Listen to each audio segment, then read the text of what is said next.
Well, welcome to the Church Office podcast. My name's Gavin Smith, and if you're joining us on video, then here's a little wave. We're excited to have Nigel Ring join us. I've never actually heard the word wicked and accountant put in the same sentence. Well, welcome to the Church Office podcast. My name is Gavin Smith, and it's a joy to welcome you today. If you're joining us on video, then hello and welcome. We've got a very special guest today, Terry Virgo. Thank you so much for coming on the podcast today. Thank you, Gavin. It's a joy to be with you. It's lovely to have you.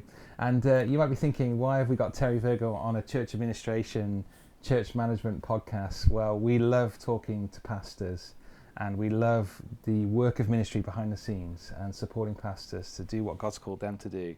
And so I'm really excited to get Terry's perspective, and to, of course, you've heard Nigel Ring on the podcast before. So yeah, really looking forward to having you here, mate. And yeah, thank you for your timing and having us in your home. Nigel Ring is a big fan of ours on the podcast, and Nigel shared a little bit about his experience with you. Tell us a little bit about your relationship with Nigel and how it started and how you guys work together. Yes, certainly. Well, Nigel's been very special to me for decades now, very dear friend. When I first met him, he simply invited me to his home to speak at a house fellowship, and I started going regularly and got to know him. And then we, as a movement, were growing and hosted a Bible week. That was a summer camp at a local racetrack where we had a circus tent, thousands of chairs and loads and stuff to do, which was way beyond my skill and ability. So when we first were invited to host such a thing, I thought, how on earth do I do that? And I'd met Nigel, who... I was a godly man. His character was beautiful. And he was very meticulous. And he worked at Chailey Heritage, where he worked with children who, because of thalidomide, had lost limbs. A very compassionate ministry. But he'd been promoted until he kind of ran the thing rather than doing the technical work, which he really loved doing. And I realized he had skill to oversee something. So I asked him, I said, would you become my administrator? I think this whole thing's going to grow. It's going to get out of my control completely. Would you become full-time? And to my delight, he said, I've always known that I would one day be full-time serving God. I felt God spoke to me as a young man, I think. And so that's how it started. And we didn't know one another terribly well, but I knew he was godly. I knew he was a willing guy. He, from the beginning, made it very clear he would happily follow the vision that was in my heart, but he would make it happen. And so you have worked with Nigel for, what, probably 50 years now? Yeah, something like that. Maybe 40, 40 to 50 years.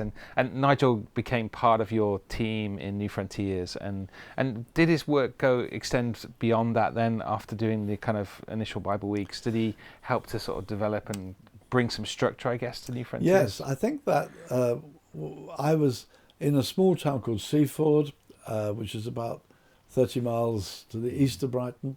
And there came a moment when God called me to move to Brighton. It was very clear. And it was at that time I felt the Bible weeks were just starting. I think we'd already done one when I was still in Seaford. And I just felt this whole thing's going to grow. And I moved to Brighton myself. And I asked Nigel, would you move to Brighton and join me? And he moved to within, I don't know, half a mile of where I was living. And so we were very close from the beginning. I love that. Nigel, when we interviewed him, he had some lovely stories of one of the things that he one of his passions was to enable you to do what God had called you to do. And he often talks about trying to protect your desk and stop things coming on your desk, but also then taking things away and being able to serve. How did that help you to do what you've done and establish, the network that you've done, the huge churches? Yes, I mean, he was such a help, and obviously had his own team, gradually secretaries and so on. At one time when we first started, we shared a little pool of secretaries and typists. Gradually it took on more shape.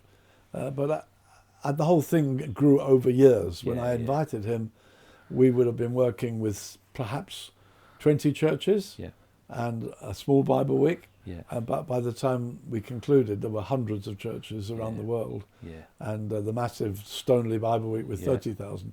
So the whole thing grew. We grew in it together. Yeah. So, yes, Nigel. I remember in the very early days, we were in Brighton, and one day I came into my office, and there was the literature from the Brighton Conference Centre, which was a huge building, seats 5,000. And I said, what's this doing here? And he said, you prayed last week that one day we'd use that centre. I said, yeah. He said, well, I thought you would like to know about it. So on the strength of my praying about it, he had gone down there and got their magazine, their literature, and all the how you book it and so on. Yeah. So he was always thinking, I didn't ever have to feel he's independent, I've got to pull him back. Yeah. I felt, no, he just wants this to happen. What I'm living with, praying about, believing for, he's going to help make that happen. That was the wonderful blessing. Yeah. There's that kind of enabling thing, and all of that comes through with Nigel, doesn't it? How does he enable things to happen? How does he mobilise things to go forward? And I love that. Nigel talks about one of the things he loved was being in a prayer meeting with you, and your example Nigel shared, and I think it was it John Wimber that was coming over to do a conference in Brighton, and you've been praying about this, the Brighton Centre, wanting to gather leaders together, and he just talks about, and it meant a lot to me. He just talks about being in the room with you, hearing you pray, and then being able to go, where can I serve Terry in the things that he's got on his mind or the things that he's hoping for. He loved that part of that ministry, and I wonder whether there are the pastors who maybe don't include people who are doing the kind of operational stuff and practical stuff in those times, but that they certainly made a difference for Nigel. Yeah, I think that's a huge point, excellent point, that it wasn't that like the leaders would get together and I'd come out of that meeting and say, here's a list of things for you, Nigel. Yeah. He was right in the heart of everything. Yeah. And at the church, he became an elder, but I would say not doing a lot of pastoral eldering. Yeah. He was administrative, but he could hear the heartbeat and represented the heartbeat. He wasn't sort of issued with a list of here's stuff to do. He could hear where we were, what we were living with.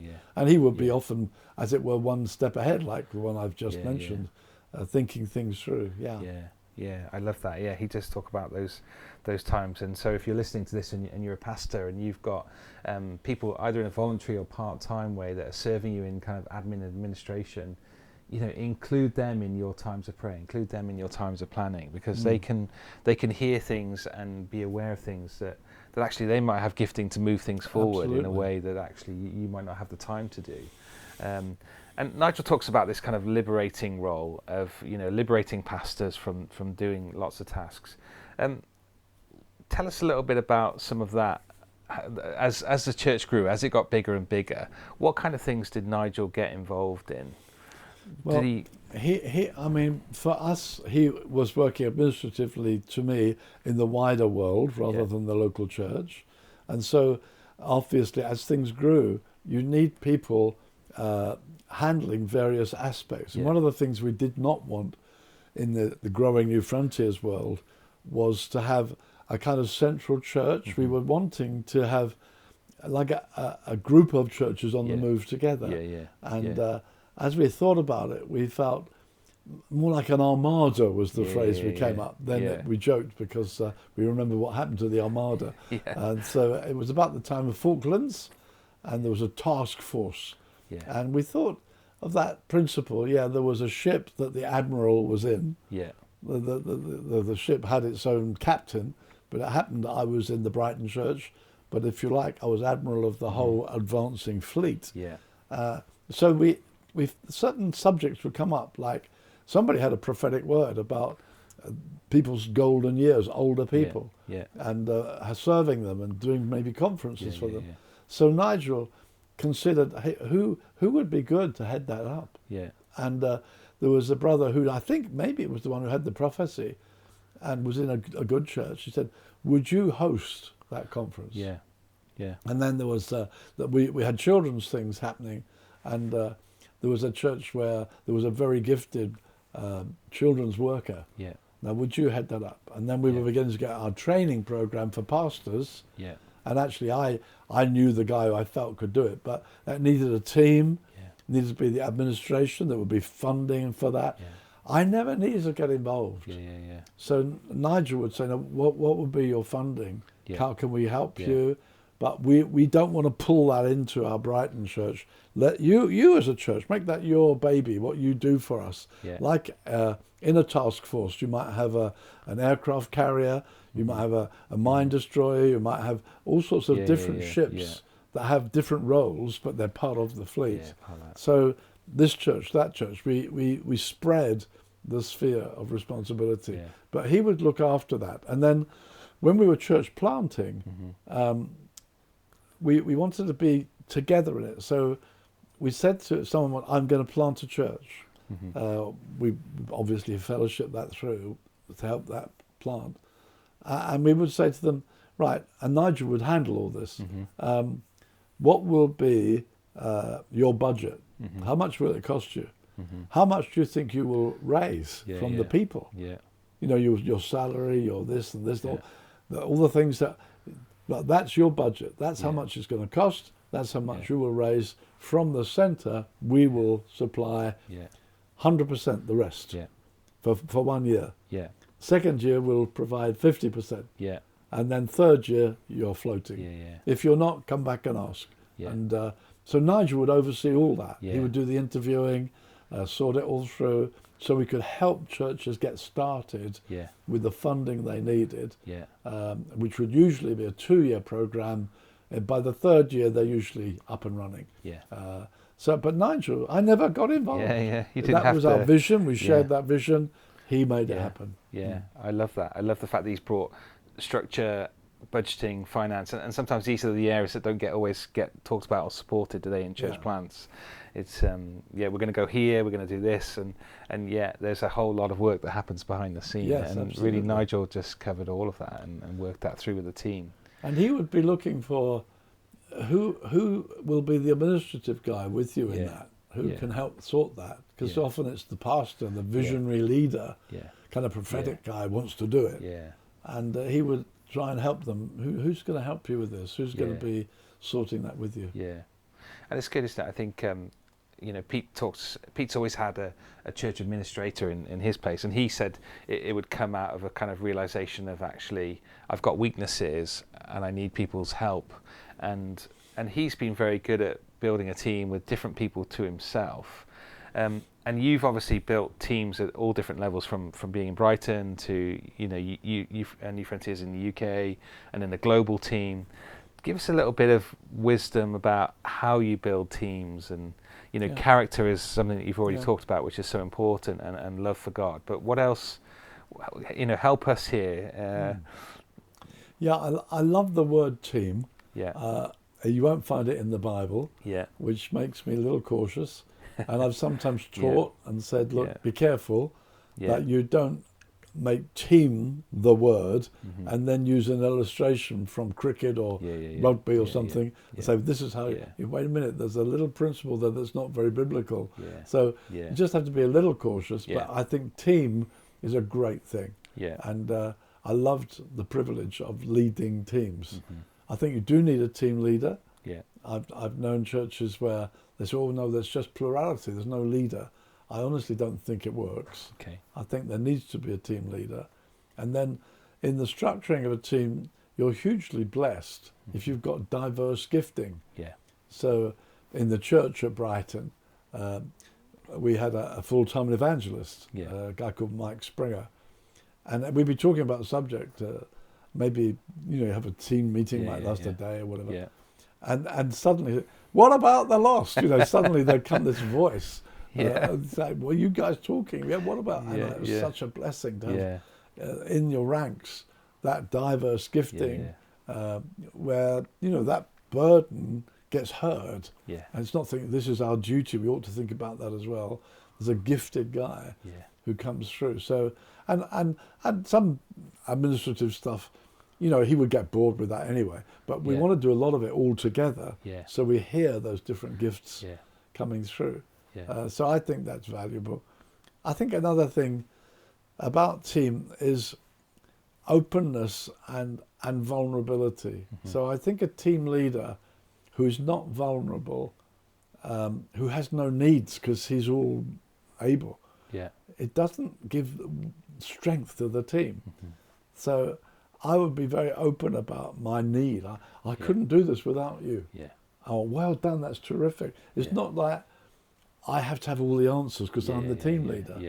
And it's only valid if I said it. That is a killer. So, oh, that's great. That's a wonderful thing. Let's do that. You can affirm and say, this is so-and-so's idea. Talk about it publicly. This brother came up with this. And so you're really honouring the team. And I think also, I didn't want a room where there's certain subjects you better not raise because he doesn't like it. I want openness.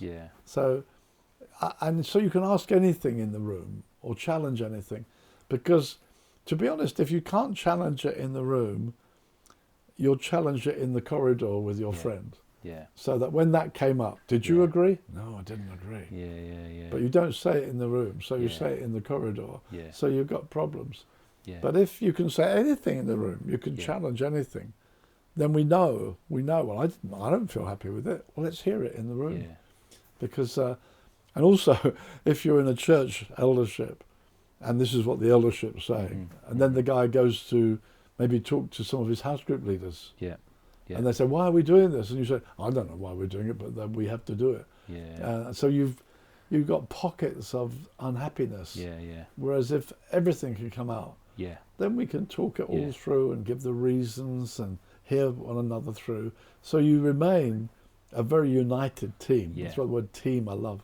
And the various giftings come through, but you speak corporately. And when you go, this is what we've come up with, this is what God's saying to us. So I think team fellowship, that's why I think men of caliber, when I met Nigel, he was obviously a godly man. I no question, he's a man of real integrity. I knew I could trust him. I knew I'd never feel he might go off with a different thing. And I always feel, I love the way Paul says, I'm sending Timothy, he's my son, and he's worked with me like a son with the Father. And I love that. And I was doing a study on that once, and I was writing it down, and I suddenly thought, oh wow, that's what God could say. I'm sending my son. And if Jesus wasn't doing the Father's will, the whole thing breaks down. And so the more relational, the more father, son, real brothers together, then the centre is strong. And I think you can as a local church, you can handle storms on the edge, but I don't want even a crack in the centre. I want unity of heart. We're all in this thing together. We'll handle the storms. But I don't want a storm in this room. I want us to be ever so open together. I love that. And people talk about different team rhythms and stuff. I mean, your example and your style of leadership would have affected the teams that you led. What did you guys do as a team together? Were there some regular times of prayer, planning, retreats? How did you structure that to make that work? We prayed a lot together. I think it's funny, when I first left Bible college and became the pastor of an existing, church that was just getting started. And there were, I think, 4 elders. And I realized we were kind of comparative strangers. And I felt then, if you just meet over an agenda, you're going to have different views. Should the carpet be green or brown? Silly things, whatever. And I thought, it's so important that we're friends first. So I actually said, I think we were meeting every week, maybe every other week. Can we meet in different brothers' homes and have a meal first? So that's the way we did our elders meetings. We met in this guy's home, we had our meal, and then fellowship, and then we come onto our agenda. And then you're home, then we went round. And I think you're already having fun, laughing, chatting about all sorts of subjects. And then come with the agenda. Now we may have differences, should we do this or that? But relationship had begun to grow over the meal in different people's homes. saying hi to his wife, a different atmosphere. Yeah. And so for us, it helped us to get to know one another. And then I think in the church and in the groups, prayer's been a big emphasis for us. And I think when you hear your brother pray, you hear his heart. Yeah. Unless we're professional prayers, which I hate. You pray from the heart. You hear your brother's longings, and I think you get closer in prayer together than any other way. Yeah. So we've done a lot of praying together. Yeah. I love your emphasis on relationship, and I guess that's what I've experienced on our team. And not, if you're a pastor on your own who's trying to build a team, and I love that takeaway from this is saying actually friendship is huge, and spending time relationally together in each other's homes over a meal, praying together, and then planning together and doing stuff together is lovely. And it's not necessarily the way now, is it? There's strategic retreats, and there's all these outcomes that we want, and these plans, and lots of people have taken it to new levels, which I guess is introducing some of the things that might be in the business world that have come into to that, and it's refreshing to hear that and see. Yeah, I think we've been a values-driven movement rather than a brilliant strategy movement. Yeah. I don't think we've been brilliant on strategy. I feel God's opened doors. Yeah. I think we're happier, and these are the values we hold.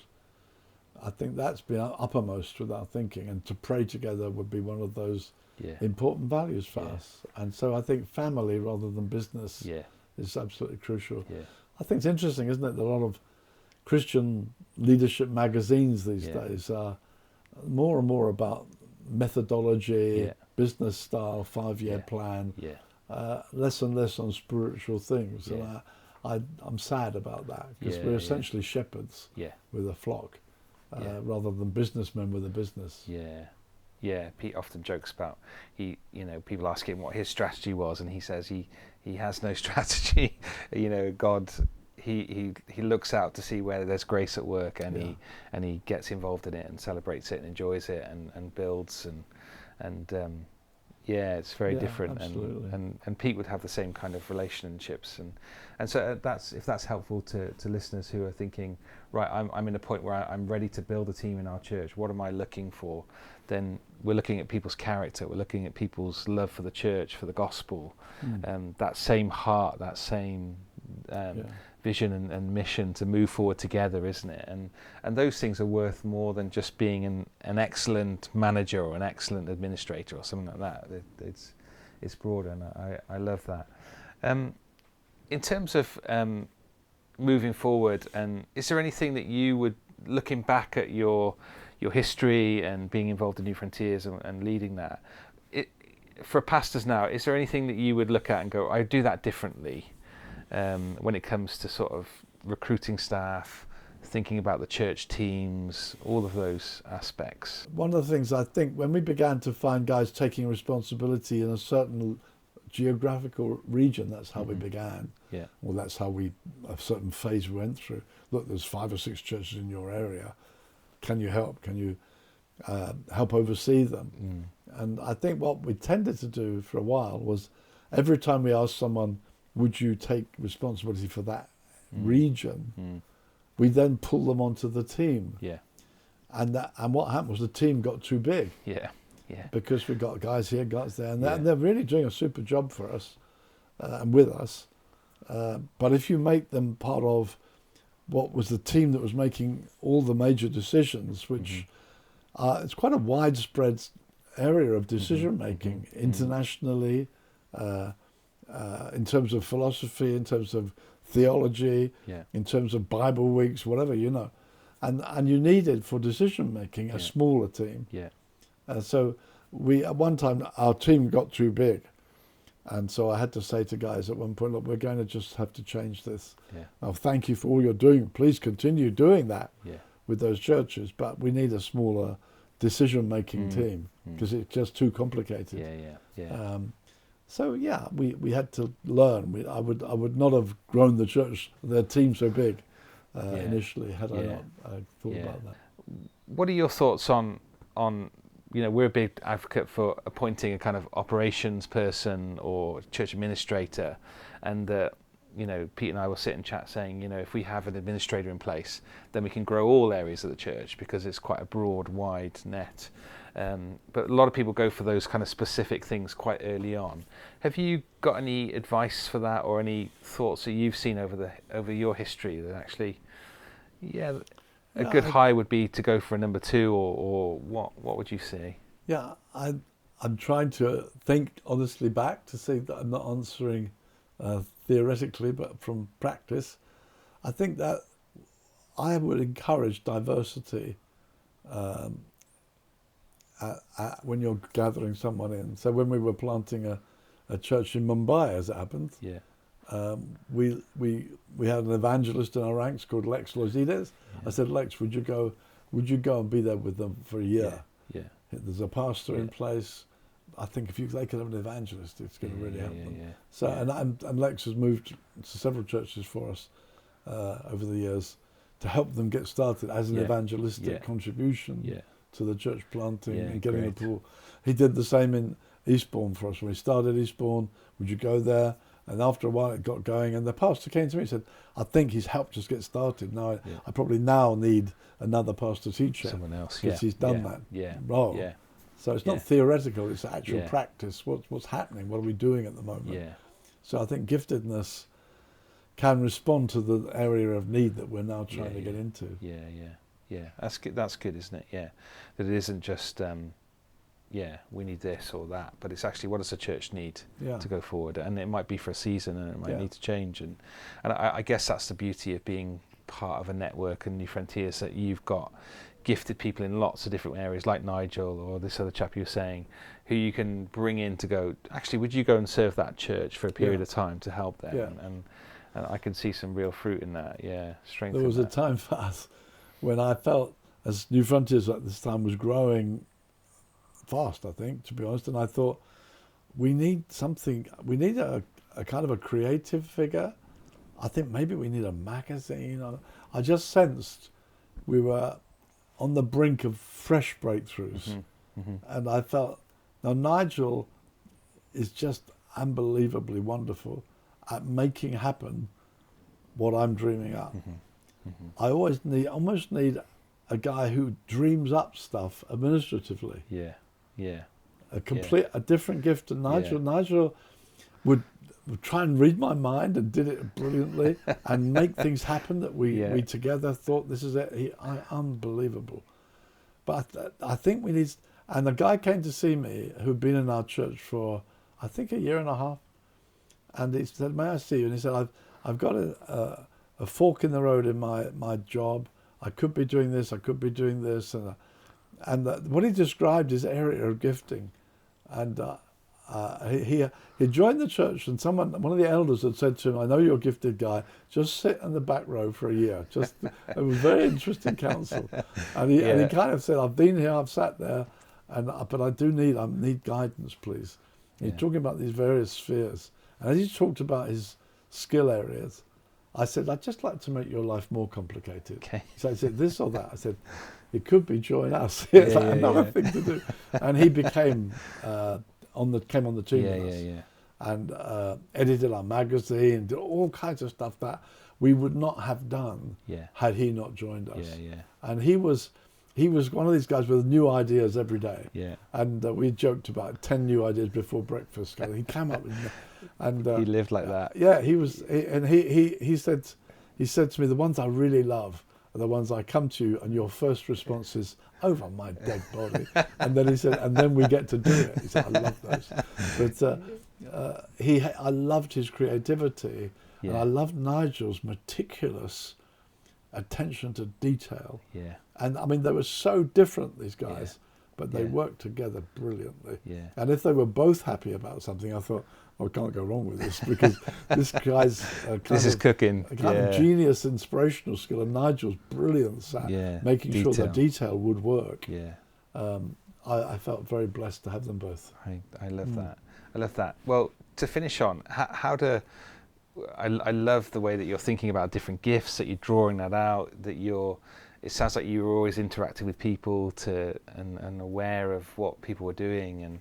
And how do pastors identify these people in their church? I know that's a hard question to answer, but yeah, any advice? Is it giving a bit of responsibility and seeing how somebody gets on, or is it hearing someone's passion and you just assessing that? Yeah, or? I think all those things. I think you're speaking from experience yourself, and I think that all those things. I remember a guy on what we called our commitment course joining the church, a young, as it happens, a student at the university in Brighton, and he was on the, there's probably about a dozen people on our commitment course, and I remember saying to the other elders at the end of one or two of these, I said, "Hey, there's a future elder on coming into the church," and sure enough, he became an elder. Was an elder for years for us, and I think you discern a character, love of Scripture, a real serving heart, just the way he was in the team. And I think you're looking for character issues are huge, absolutely huge. I think they would be number one for me. Character. I invited a guy. Interesting. When we began to grow in the Brighton church, and we were meeting in one hall, and we had started another congregation the other side of town. And I thought, what comes next? I feel we both were now full again. And I was praying, and I felt God spoke to me back in the 80s, this was. And I felt God said to me, how have Liverpool dominated the first division? I thought, a strange thing, how have they dominated? And they were dominant. And I noticed they just brought guys. There was a guy called Ronnie Whelan came through their academy. Suddenly he's in the team. I thought, wow, brilliant. Who is he? He came through the academy. And then they lost Keegan, and they went out and bought Dalglish. I thought, how fascinating that. Yeah, they don't say it has to come through our academy. They don't mind buying in a gifted guy. And I was pondering all this, and I really felt God spoke to me. And we went from 2 congregations to 5. And at that time, I'd met 2 Baptist pastors, and one of them had left a Baptist church, wanted to be more spirit-filled community, found it difficult, and was invited to be the lecturer at a Bible college, and had recently said to me, my wife and I are struggling with this. We're pastors, really. Being lecturer at a Bible college doesn't quite fit us. Very good preacher, gifted preacher. And I said to him, how'd you like to join us? Oh, lovely.